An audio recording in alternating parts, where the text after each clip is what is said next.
Sunday, everybody.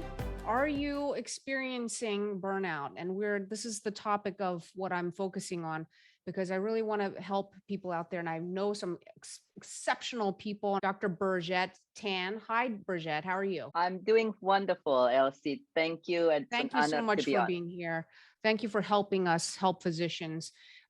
So she is a transformational coach in grief, specializing in that as a coach, speaker, and author. She's written this wonderful book, okay, Seeking Peace, the proven five-finger method to thrive through change effortlessly.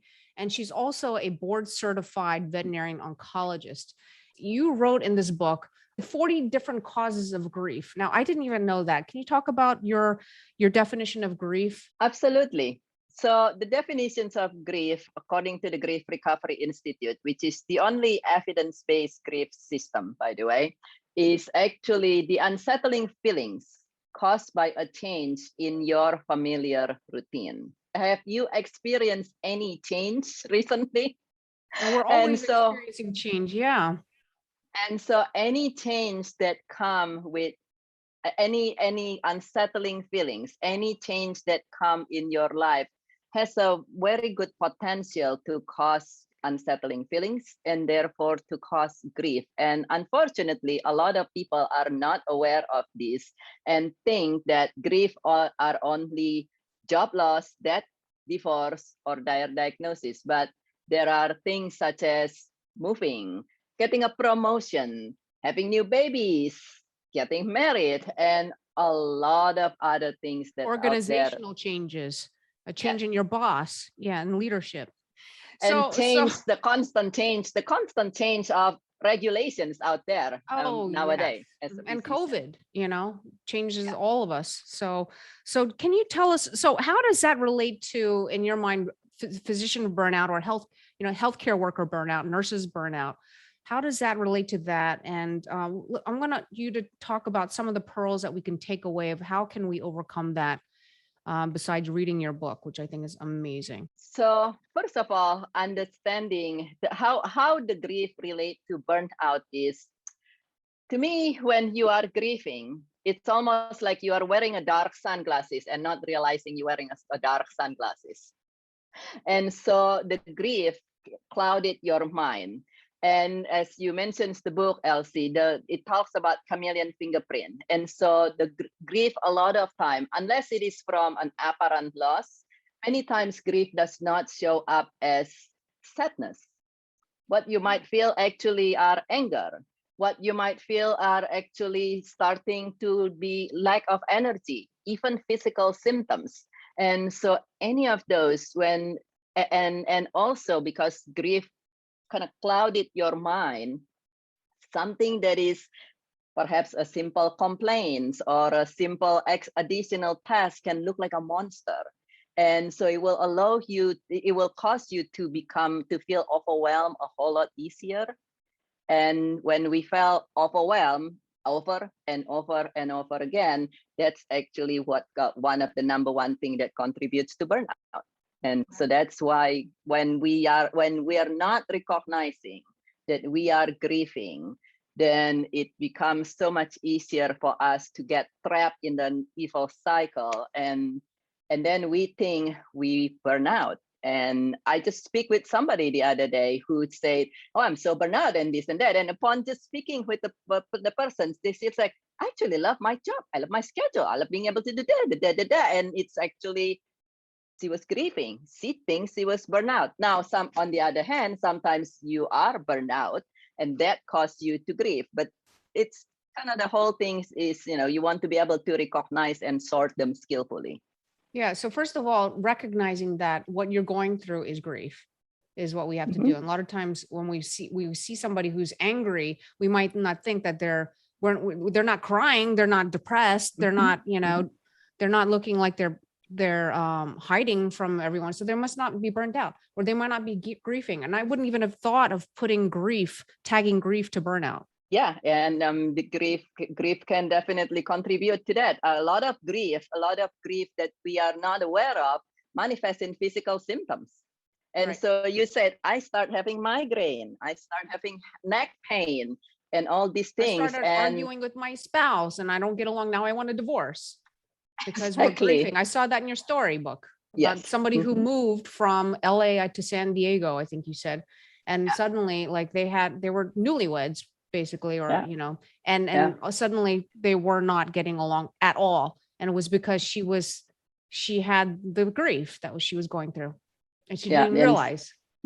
Yeah. Yeah. So we have Exactly. to first recognize it. That was number one, is not just your thumbs up, like your 5-finger method.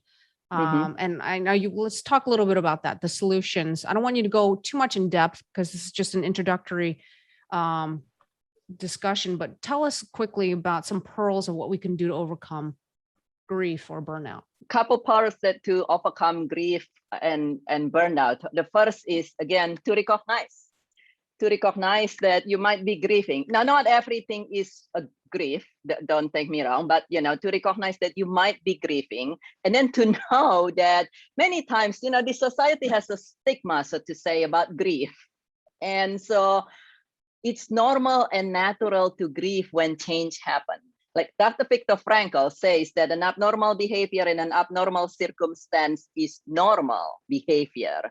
So don't say, oh, okay, maybe I'm grieving and then therefore I'm ashamed or I'm weak. There's no such a thing. And that's what It we is do as normal. physicians. We don't want anyone to know because it's a stigma. It should Right. not be a stigma. I think people are starting to accept it more, because it's And more it's, well known. yeah. And then when you try to hide it, it's just an additional layer of grief into it. And then that takes us to the second thing that we want to know, that having unresolved grief is very unfortunate. When you don't recognize you have grief, things you don't recognize you cannot resolve. And when you have unresolved grief, it gets into your system in a way that an infection starts getting into your whole body. And that will affect your ability to think and to ability to work and to address things. And therefore, actually, it's kind of like become like a snowball effect.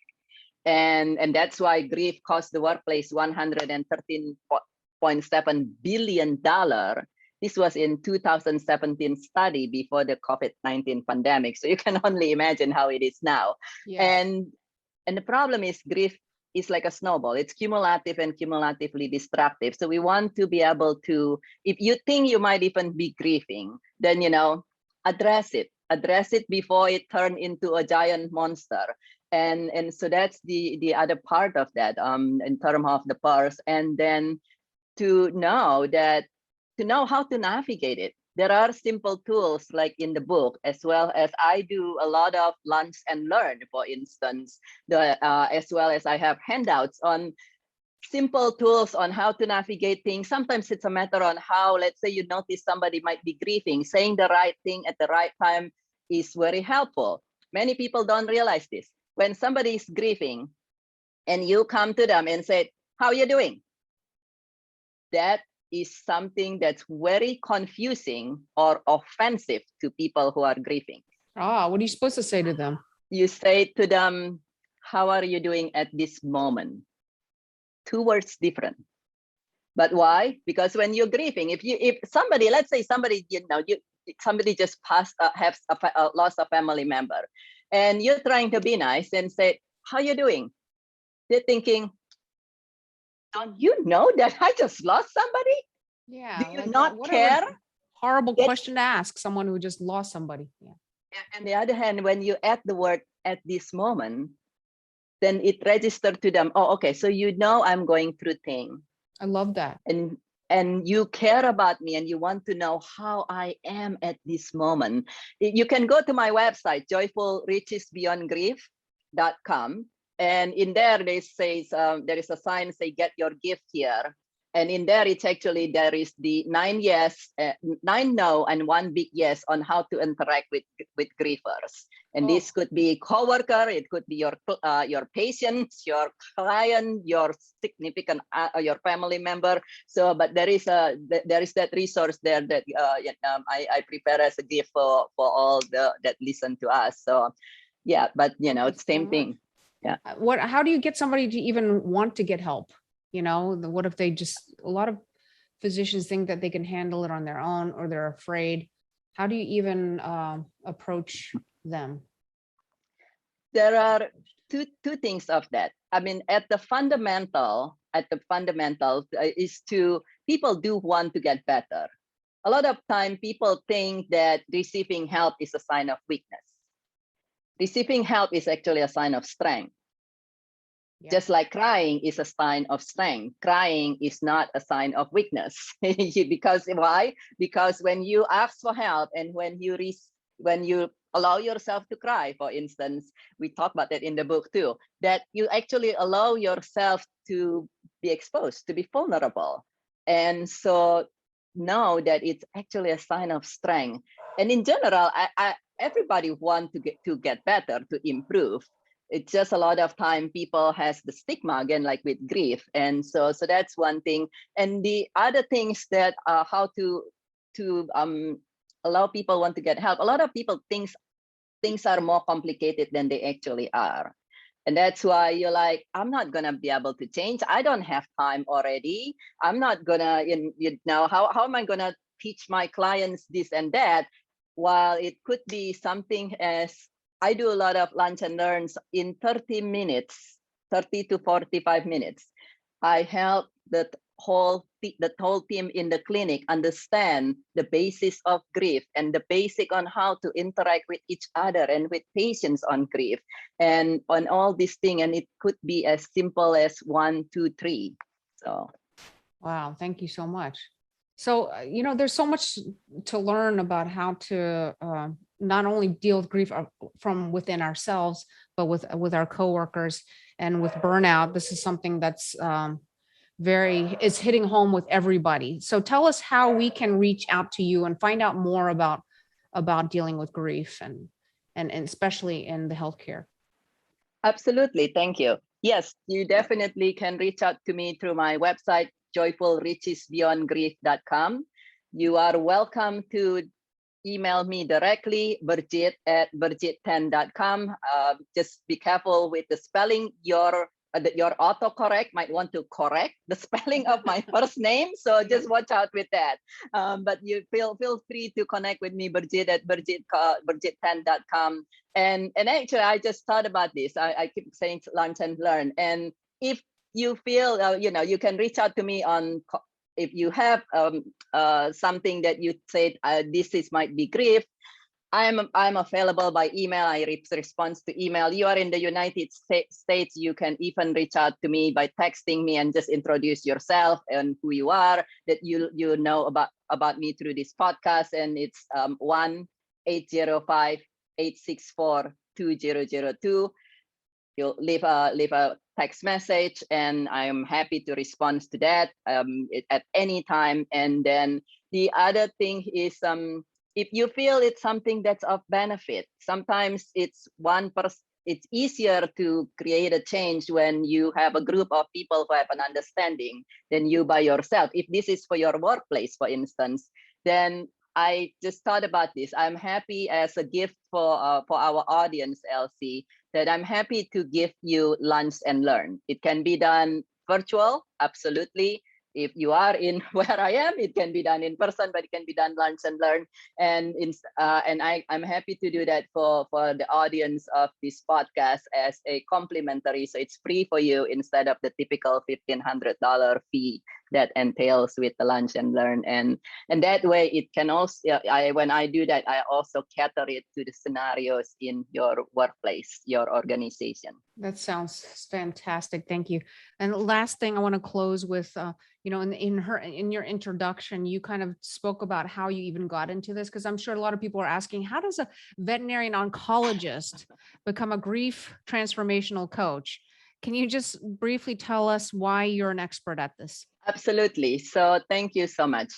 How I got into this is my own experience. So the 5 fingers method that you mentioned, Elsie, which is 2 thumbs up, chameleon fingerprint, and then unmuddle the F words.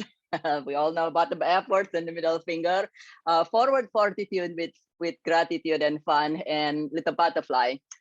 All those actually come from my work as an oncologist. I recognized that I needed a tool that is very effective to help my oncology client.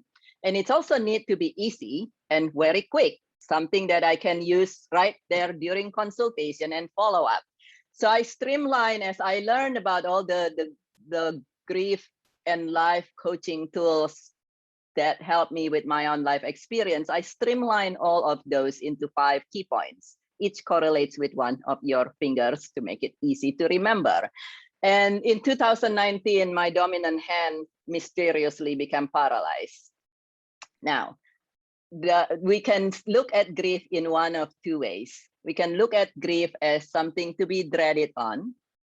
But if you look at the word crisis in Mandarin, crisis in Mandarin has 2 characters. The first character by itself means danger. The second character means opportunity. Crisis usually bring grief. So you can see grief as a burden, or you can see grief as an opportunity, your opportunity to become even better and bigger. And I choose that part, that yes, my dominant hand paralyzed and the neurologist has no idea why, but it could be an opportunity. And that's actually when I realized that I practice. When that happened, I practiced my own tools that I've used for almost 2 decades with my clients and patients. And I realized that even as I was going through that and facing actually multiple other losses at the same time, I continue to have peace of mind and thrive in face of adversity. So that's when I wrote the book, as well as actually founded the International Childhood Cancer Charity. Oh, you're such an angel. This book is going to help you. So, it's not a matter of if you're going to hit your lows in life. We all do. And it's a matter of how are you going to be prepared? And are you going to be prepared to create opportunity, like she says? Thank you so much. I really appreciate this. If you in the audience enjoyed listening to Burjette, please reach out to her and get help, and get your colleagues to get help. And if you'd like to hear more of these podcasts, please comment and like. I thank you for the support. My name is Dr. E Koh, CEO of Lead Physicians. You can find us more information about our leadership training on my website, which is leadphysician.org. And you can reach out to me at info@drlckoh.com. Thank you so much, Burjette Tan. Have a happy Sunday, everyone. Take care. Thank you.